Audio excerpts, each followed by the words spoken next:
ನಾನೇನು ಅನ್ನೋದು 5 ವರ್ಷಗಳ ಹಿಂದೆನೇ ಜನ ತೋರಿಸಿದ್ದಾರೆ, ಅವರ ಆಶೀರ್ವಾದ ಮಾಡಿದ್ದಾರೆ.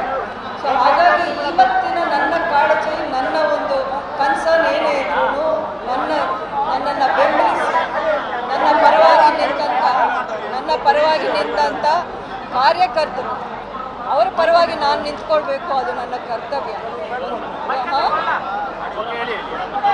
ಅದು ಒಂದು ಭಾರತೀಯ ಜನತಾ ಪಕ್ಷದಂಥ ಒಂದು ಪಕ್ಷದಲ್ಲಿ ನಾನು ಇರಬೇಕಾದ್ರೆ ನನ್ನ ಕಾರ್ಯಕರ್ತರಿಗೂ ಅದು ಅನುಕೂಲ ಆಗುತ್ತೆ, ಒಂದು ಶಕ್ತಿಯನ್ನು ತುಂಬುವಂಥ ಕೆಲಸ ಆಗುತ್ತೆ. ಅಷ್ಟೇ ಅಲ್ಲ, BJP ಪಕ್ಷವನ್ನು ಮಂಡ್ಯದಲ್ಲಿ ಬೆಳೆಸಬೇಕು ಅನ್ನೋದು ನನ್ನ ಆಸೆ. ಮೇಡಮ್, ಬಿಜೆಪಿ ಸೇರ್ಪಡೆ ಆಗ್ತೀನಿ ಅಂತ ಹೇಳಿದ್ರಿ, ಇಲ್ಲಿರುವಂತ ಈಗ ಮೈತ್ರಿ ಅಭ್ಯರ್ಥಿ ಏನಿದ್ರೆ ಅವರಿಗೆ ಬೆಂಬಲ ನಿಮ್ದು ಇರುತ್ತಾ, ನಿಮ್ಮ ಕಾರ್ಯಕರ್ತರುಗಳ ಬೆಂಬಲ ಇರುತ್ತಾ ಅಂತ? ನೋಡಿ, ಪಕ್ಷ ನಾನು ಅಧಿಕೃತವಾಗಿ ಮೊದಲನೇದಾಗಿ ಸೇರಬೇಕಾಗಿದೆ. ಅದು ಇನ್ನೇನು ಕೆಲವೇ ದಿನಗಳಲ್ಲಿ ನಿಮ್ಗೆ ಗೊತ್ತಾಗುತ್ತೆ, ಆ ಡೇಟ್ ಫಿಕ್ಸ್ ಆಗುತ್ತೆ. ಅದರ ನಂತರ ನಾನು ಯಾವುದೇ ಒಂದು ವಿಷಯನಾಗಿ, ಈಗ ನಾನು ಇಂಡಿಪೆಂಡೆಂಟ್, ನನ್ನ ನಿರ್ಧಾರ ಏನು ಅನ್ನೋದು ನಾನು ಫ್ರೀಯಾಗಿ ನಿಮ್ಮಲ್ಲಿ ನಾನು ಹೇಳ್ಬೋದು. ಬಟ್ ಒಂದು ಪಕ್ಷ ಸೇರಿದ ಮೇಲೆ ಪಕ್ಷದ ಚೌಕಟ್ಟಿನಿಂದಾನೇ ನಾನು ಏನೇ ನಿರ್ಧಾರ ಇದ್ದರೂ, ಏನೇ ನಿಲುವು ತಗೊಂಡ್ರು ಅಲ್ಲಿಂದಾನೇ ನಾನು ಮಾಡಬೇಕಾಗುತ್ತೆ. ಹಾಗಾಗಿ ಇನ್ನು ಈ ಮುಂದಿನ ದಿನಗಳಲ್ಲಿ ಎಲ್ಲರ ಜೊತೆಯೂ ನಾನು ಚರ್ಚೆಯನ್ನು ಮಾಡಬೇಕಾಗಿದೆ.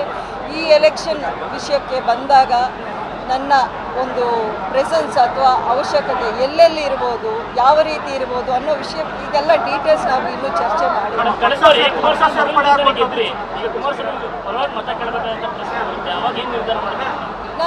ನಾನು ನಿಮ್ಮ ಜೊತೆಲಿ ಚರ್ಚೆ ಮಾಡಿ ನಿರ್ಧಾರ ತಗೊಳ್ಳೋಕ್ಕಾಗಲ್ಲ. ನಾನು ಅದನ್ನೇ ಹೇಳ್ತಾ ಇದ್ದೀನಿ. ನಾನು ಪಕ್ಷದ ಮುಖಂಡರು, ವರಿಷ್ಠರು, ಸೀನಿಯರ್ ಲೀಡರ್ಸು ಎಲ್ಲರನ್ನ ಅವ್ರ ಜೊತೆಯಲ್ಲಿ ಚರ್ಚೆ ಮಾಡಿ ಇಲ್ಲಿರುವಂಥ ಪರಿಸ್ಥಿತಿ, ನನ್ನ ಕಾರ್ಯಕರ್ತರ ಒಂದು ಮನೋಭಾವನೆಗಳು ಎಲ್ಲವನ್ನು ದೃಷ್ಟಿಯಲ್ಲಿ ಇಟ್ಕೊಂಡು ನಾನೊಂದು ನಿರ್ಧಾರ.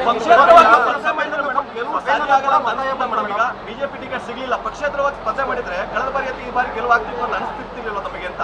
ನೋಡಿ, ನೀವು ಮಾಧ್ಯಮದಲ್ಲಿದ್ದೀರಾ, ಪ್ರಾಕ್ಟಿಕಲ್ ಆಗಿ ಮಾತಾಡಬೇಕು. ಯಾವತ್ತು 52 ವರ್ಷ ಆದಮೇಲೆ ಒಬ್ಬ ಇಂಡಿಪೆಂಡೆಂಟು, ಫಸ್ಟು ಮಹಿಳಾ ಇಂಡಿಪೆಂಡೆಂಟ್ ನಾನೇ ಕರ್ನಾಟಕದಲ್ಲಿ. ಹಾಗಿದ್ದಾಗ ಅದು ಒಂದು ಇತಿಹಾಸ. ಅದು ಪ್ರತಿ ಬಾರಿ ಇಂಡಿಪೆಂಡೆಂಟ್ MLA ಅನ್ನೋದು ಮೇ ಬಿ ಟ್ರೈ ಮಾಡ್ಬೋದೇ ಹೊರತು ಪ್ರತಿ ಬಾರಿ ಇಂಡಿಪೆಂಡೆಂಟ್ ಆಗಿ ನಿಂತು ನಾನೇನೋ ಸಾಧಿಸ್ಬೋದು ಅನ್ನೋವಂಥ ಮೂರ್ಖತ್ವ ನನ್ನಲ್ಲಿಲ್ಲ. ಮೇಡಮ್, ಈಗ ಕಾಂಗ್ರೆಸ್ ಕಳೆದ ಬಾರಿ ಆ ಸ್ವಾಭಿಮಾನ ಹೆಸರು ಚುನಾವಣೆ ಆಯಿತು, ಹೊರಗ್ನೂರು ಒಳಗ್ನೂರು ನಿಖಿಲ್ ಕುಮಾರಸ್ವಾಮಿ ಹೊರಗಡೆ ಅಂತ. ಈಗ ಕುಮಾರಸ್ವಾಮಿ ಕೂಡ ಹೊರಗಡೆ ಸುಮಲತಾ ಅವರ ಸ್ವಾಭಿಮಾನ ಈಗ ಎಲ್ಲೋಗುತ್ತೆ ಅಂತ ಕೇಳ್ತಿದ್ದಾರೆ ಕಾಂಗ್ರೆಸ್. ನಾನು ಸೇರ್ತಾ ಇರೋದು BJP ಪಕ್ಷ. ನೀವು ನನ್ನ ಪಕ್ಷಕ್ಕೆ ಸಂಬಂಧಪಟ್ಟಂಗೆ ನನ್ನನ್ನು ಕೇಳ್ಬೋದೇ ಹೊರತು ಈಗ ನಡೀತಾ ಇರೋ ಚುನಾವಣೆ ವಿಚಾರ ನಾನು ಇನ್ನು ಮುಂದಿನ ದಿನಗಳಲ್ಲಿ ಹೇಳ್ತೀನಿ.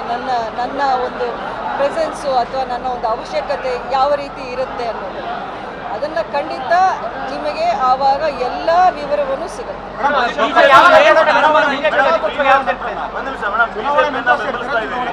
ಕುಮಾರಸ್ವಾಮಿ ಅವರ ಪರವಾಗಿ ಪ್ರಚಾರಕ್ಕೆ ಬರ್ತೀರಾ? ಡಿ-ಬಾಸ್ ದರ್ಶನ್ ಕೂಡ ಕುಮಾರಸ್ವಾಮಿ ಅವರ ಪರವಾಗಿ ಪ್ರಚಾರಕ್ಕೆ ಬರ್ತಾರಾ? ಯಾವಾಗ ಬರ್ತಾರೆ? ಈಗಾಗಲೇ ಈ ಕ್ವಶನ್ನ 3 ಬಾರಿ ನಾನು ಆನ್ಸರ್ ಮಾಡಿದ್ದೀನಿ. ಅಲ್ಲಲ್ಲ, ಡಿ-ಬಾಸ್ ವಿಚಾರ ಅವ್ರನ್ನೇ ನೀವು ಕೇಳಬೇಕು, ನಾನು ಹೇಳೋಕ್ಕಾಗೋದಿಲ್ಲ. ಅವರು ಯಾವ ರೀತಿ ನಾನು ನಿಂತರೆ ಖಂಡಿತ ನನ್ನ ಜೊತೆಯಲ್ಲಿ ಅವರು ಬರ್ತೀನಿ ಅನ್ನೋಂಥ ಮಾತನ್ನು ಹೇಳಿದರು. ಈಗ ಬದಲಾದ ಸನ್ನಿವೇಶದಲ್ಲಿ ಅವ್ರು ಏನು ನಿರ್ಧಾರ ತಗೊಳ್ತಾರೆ ಅದು ಅವರು ಬಿಟ್ಟಿದ್ದೆ ಹೊರತು ನಾನೇನು ಹೇಳೋಕ್ಕೋಗಲ್ಲ. ನನಗೆ ಇನ್ನೊಂದು ಕೊಡ್ತಾರೆ ಅಂತ ಬಿಜೆಪಿ ಸೇರ್ಕೊಂಡ್ರೆ ನನಗೆ ಒಳ್ಳೆ ಸ್ಥಾನಮಾನ ಸಿಗುತ್ತೆ. ಏನು ಸ್ಥಾನಮಾನವೂ ನನಗೆ ಗೊತ್ತಿಲ್ಲ. ನಾನು ಅದಕ್ಕೆ ಆಸೆ ಪಟ್ಟು ನಾನು ಹೋಗಿದ್ರೆ, ನಾನು ಬೇರೆ ಒಂದು ಕ್ಷೇತ್ರ ನಾನು ಆಯ್ಕೆ ಮಾಡಿಕೊಂಡ್ರೆ ಆಗಲೇ ನನ್ನ ಸ್ಥಾನ ಸಿಕ್ಕದಂಗೆ ಆಗ್ತಿತ್ತು. ನಾನು ಅದನ್ನೇನು ಕೇಳಲಿಲ್ಲ. ಬಟ್ ಅವರು ಖಂಡಿತ ಒಂದು ಸೂಕ್ತ ಸ್ಥಾನಮಾನ ನಿಮಗೆ ನಾವು ಕೊಡ್ತೀವಿ ಅನ್ನುವಂಥ ಮಾತುಗಳು ಅವರು ಹೇಳಿದ್ದಾರೆ. ನಾನೇನು ಡಿಮ್ಯಾಂಡ್ ಇಟ್ಟಿಲ್ಲ. ಕಳೆದ ಬಾರಿ ಫೈಟ್ ಆಗಿತ್ತು, ಜೆಡಿಎಸ್ ನಾಯಕರು ಕೂಡ ಒಂದರಿಗೆ ವಾಗ್ದಾಳಿ ಮಾಡಿದ್ರು. ಈ ಬಾರಿ ಅವ್ರ ಪರವಾಗಿ ಪ್ರಚಾರಕ್ಕೆ ಹೋಗ್ತೀರಾ ಅಂತ? ಎಷ್ಟು ಸತಿ ಹೇಳೋದು? ನಾನು ಹೇಳೋಕ್ಕಾಗಲ್ಲ. ಪಕ್ಷದ ಒಂದು ಸ್ಪೋಕ್ಸ್ ಪರ್ಸನ್. ಪಕ್ಷ ಸೇರ್ಪಡೆ ಇನ್ನು ಕೆಲವೇ ದಿನಗಳಲ್ಲಿ. ಇಲ್ಲ ಚುನಾವಣೆಗೆ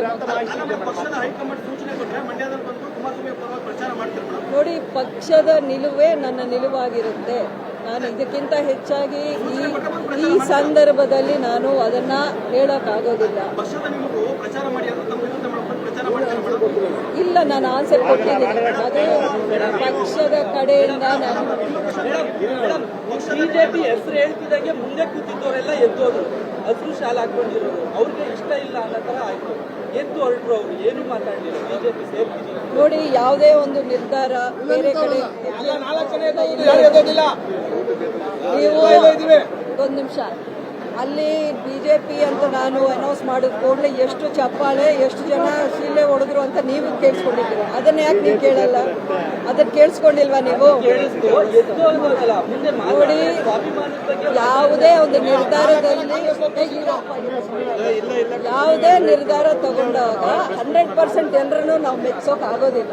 ಒಂದಷ್ಟು ಜನ ಮುನ್ಸ್ಕೋತಾರೆ, ಅವರು ನಮ್ಮ ಜೊತೆಲಿ ಇರ್ತಾರೆ. ಪಾರ್ಟಿ ವಿಚಾರ ಅದೆಲ್ಲ ಬೇರೆ. ನಮಗೆ ಅಂಬರೀಷ್ ಅವರ ಅಭಿಮಾನಿಗಳು ಎಂದೆಂದೂ ನಮ್ಮ ಜೊತೆಲಿ ಇರ್ತಾರೆ.